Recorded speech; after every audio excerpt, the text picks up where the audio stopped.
Have you ever felt like life is slipping through your hands, no matter how tightly you try to hold it? Like pushing against the tide, the harder you resist, the more exhausted you become. This is the trap of control, an endless struggle against what cannot be mastered. The Stoics teach us a different path. Do not force the river to flow, but learn to sail with its current. Tonight, we embark on a journey to rediscover peace, not by conquering life, but by walking in harmony with it. You wake up with a racing mind. Deadlines, bills, relationships, social expectations. Every day feels like a battlefield where you fight to control outcomes that refuse to bend. Perhaps you've felt the frustration of plans collapsing, the heartbreak of people leaving, or the anxiety of an uncertain future. The truth is, you are not alone. We live in an age where control is worshipped, but inner peace is forgotten. The Stoics faced the same storms, and their wisdom still echoes today. But what if there is another way? A philosophy born 2,000 years ago, whispered through the lives of Marcus Aurelius, Seneca, and Epictetus. Stoicism is not about denying emotions, but about mastering them. It is the art of living with strength, serenity, and clarity. It teaches us that peace is not found by forcing life into our will, but by aligning our will with the flow of nature. In the chaos of modern life, Stoicism is not just ancient wisdom, it is a lifeline.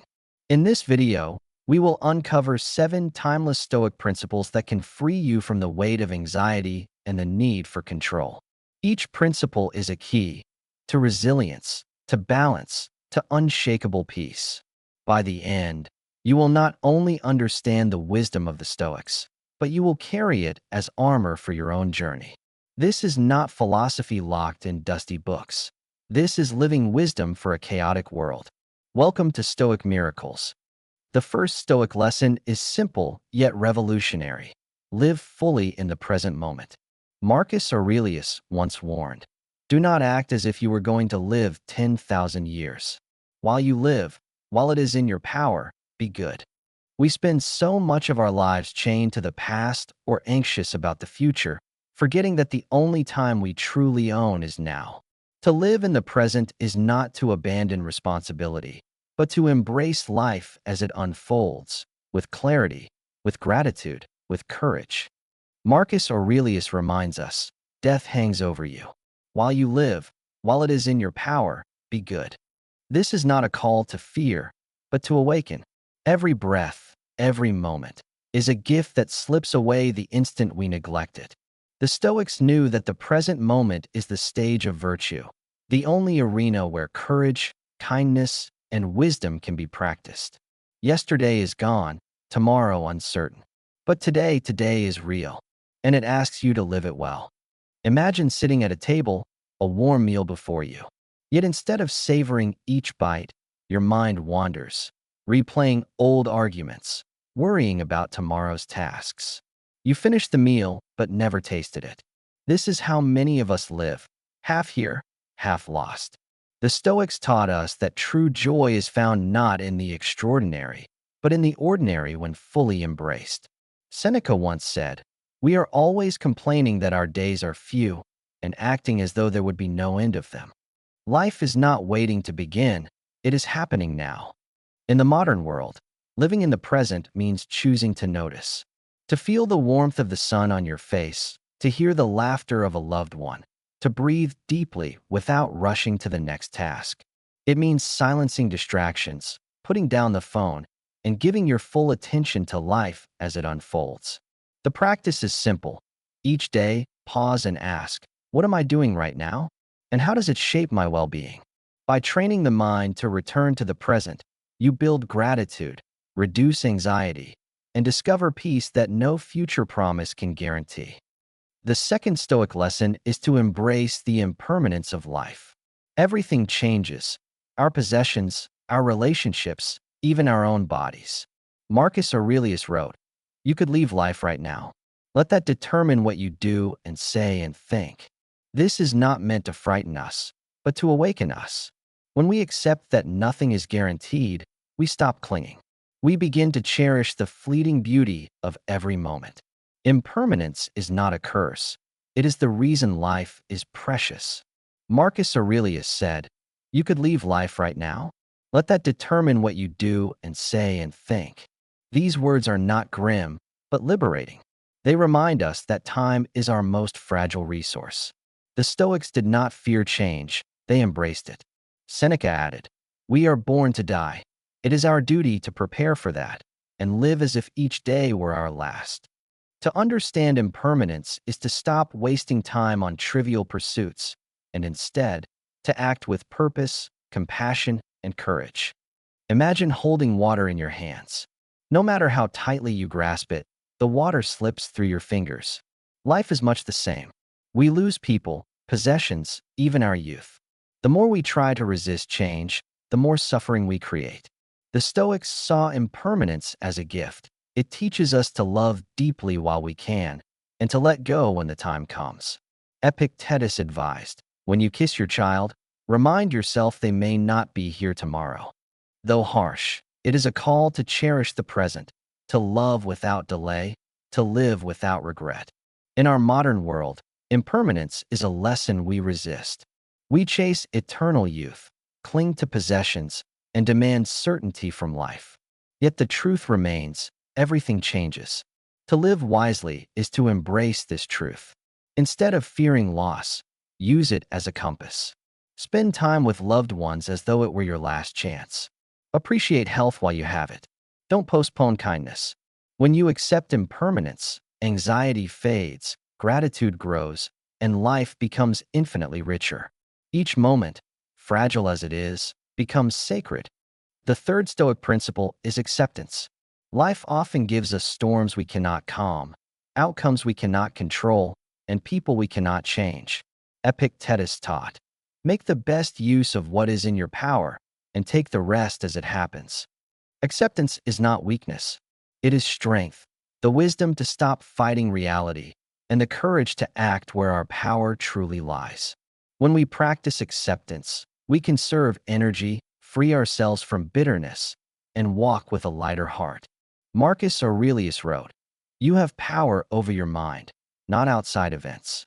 Realize this, and you will find strength."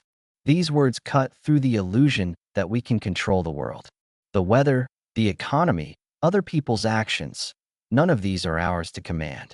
But our thoughts, our choices, our responses, they are. This is where freedom lives. Acceptance is not resignation, but clarity, choosing to master the only kingdom we truly own, our inner world. Picture a man stuck in traffic, horns blaring all around. He curses, clenches his fists, but nothing changes. His anger burns him, not the cars. Now imagine he takes a breath, turns on calming music, and waits with patience. The situation remains the same, but his inner world is transformed. This is the essence of acceptance.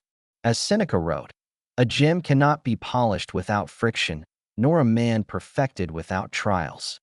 When we resist less and flow more, we discover resilience hidden within us. In daily life, acceptance means focusing on what we can influence and releasing the rest. We cannot control others' opinions, but we can control how we respond. We cannot stop setbacks, but we can decide how to rise from them. We cannot undo the past, but we can choose how to live now. Begin by asking, "Is this within my control?" If not, let it go. The more we practice this, the more peace, energy, and clarity we reclaim. Acceptance is the door to freedom. The fourth Stoic lesson is to learn to let go. Much of our suffering comes from clinging to people, to possessions, to expectations. Epictetus reminds us, it is not events that disturb people, but their judgments about them. Letting go does not mean apathy. It means releasing the grip of attachment so that life can flow more freely. When we stop forcing outcomes, we make space for peace, resilience, and new beginnings. Seneca wrote, "Every new beginning comes from some other beginning's end." These words remind us that clinging to what is gone blinds us to what is coming. Life is a series of chapters. To resist their ending is to refuse growth. Marcus Aurelius also urged us, "Accept the things to which fate binds you, and love the people with whom fate brings you together." Letting go is not loss. It is the courage to make space for transformation. Imagine someone holding on to a rope that drags them across sharp stones. The tighter they cling, the more pain they feel. The moment they release, the suffering ends. Life often works the same way. We hold on to past mistakes, failed relationships, or unfulfilled expectations, and bleed from the grip. The Stoics saw letting go as an act of bravery. Epictetus taught, if you want to improve, be content to be thought foolish and stupid. True freedom begins when we no longer live chained by the past or by the opinions of others. In modern life, letting go means releasing the need to control what others think, the urge to rewrite the past, and the obsession with outcomes. Stop replaying old arguments. Stop fearing disapproval. Stop clinging to expectations that life must be different.